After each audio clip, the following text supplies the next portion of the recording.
వ్యాస పౌర్ణమి మరియు గురు పౌర్ణమి సందర్భంగా వేద విజ్ఞాన ప్రతిష్టానం అఖిల భారత జ్యోతిష సమైక్య రాజమండ్రి చాప్టర్ సంయుక్త ఆధ్వర్యంలో ద్రాక్షారామంలో మహాచండీ యాగం, వ్యాస పూజ, గురు పూజలను భక్తి శ్రద్ధలతో నిర్వహించారు. ఈ సందర్భంగా ప్రముఖ జ్యోతిష పండితులు డాక్టర్ పుసులూరి ఫణిశర్మ మాట్లాడుతూ గురు స్మరణే జన్మను సార్థకం చేస్తుందని అన్నారు. అనంతరం ప్రతిష్టానం అధ్యక్షులు బ్రహ్మశ్రీ రాయప్రోలు ప్రసాద్ శర్మ, ప్రముఖ జ్యోతిష పండితులు చాప్టర్ అధ్యక్షులు డాక్టర్ ఫణిశర్మ, ప్రతిష్టాన ఉపాధ్యక్షులు మధ్వ పంచాంగకర్త డాక్టర్ పరశురామ్ యాదగిరి ఘనంగా సత్కరించారు. పుహిత బ్రహ్మ రాయప్రోలు ప్రసాద్ శర్మ మాట్లాడుతూ నిత్యము గురుస్మరణ చేయడం అందరి కర్తవ్యంగా భావించాలని అన్నారు.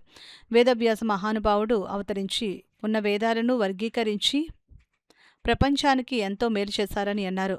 వేదాధ్యయనం సమాజ హితాన్ని కోరుతుందని, అదే భగవంతుని యొక్క ఆశీస్సులుగా అందరూ భావిస్తారని చెప్పారు. వ్యాస పూర్ణిమ ఉత్సవాన్ని జరుపుకోవడం అంటే రానున్న తరానికి గురువుల యొక్క గౌరవాన్ని తెలియపరచడమేనని అన్నారు. వేద విజ్ఞాన ప్రతిష్టాన సభ్యులు అఖిల భారత జ్యోతిష్య సమైక్య రాజమండ్రి చాప్టర్ అధ్యక్షులు డాక్టర్ పుసులూరి ఫణిశర్మ మాట్లాడుతూ గురు పూజోత్సవం నిర్వహించుకోవడం ద్వారా, గురువును స్మరించుకోవడం ద్వారా గురువుల పట్ల ఉన్న భక్తి భావాన్ని చాటడమే కాక వారు చూపించిన మార్గంలో పయనిస్తూ సమాజానికి వేదశాస్త్ర ప్రతిపాదన కర్మలను బోధించడమే తమ కర్తవ్యంగా భావిస్తున్నామని అన్నారు. ఈ కార్యక్రమంలో దత్తాత్రేయ శర్మ, ద్రాక్షారామన్ శర్మ, మోగంటి కామేష్, నాగేశ్వరరావు, రాజేష్, గిరిధర్, సతీష్, వీరభద్రరావు, కాకినాడ నగరపాలక సంస్థ విశ్రాంతి అధికారి ఎన్ బాబురావు, సత్యబాబు, వేద పాఠశాల విద్యార్థుల బృందం మరియు కుటుంబ సభ్యులు మొదలైన వారు పాల్గొన్నారు. అసలు పరంపరలో వచ్చేటువంటి గురువు అంటూ ఎవరు?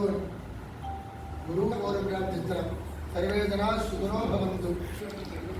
ఈ వేద విజ్ఞాన ప్రతిష్టానమైనటువంటి సంస్థని బ్రహ్మశ్రీ వేదముద్రైన కీర్తిశేషులు చెరుకుపల్లి లక్ష్మీ సింహస్వామి గారు స్థాపించి 16 సంవత్సరాలు కావస్తోంది. గత 16 సంవత్సరాల నుంచి కూడా ఇక్కడ వేదాన్ని అభ్యసించడానికి పిల్లల్ని అనగా శిష్యులు తయారు చేస్తున్నాము.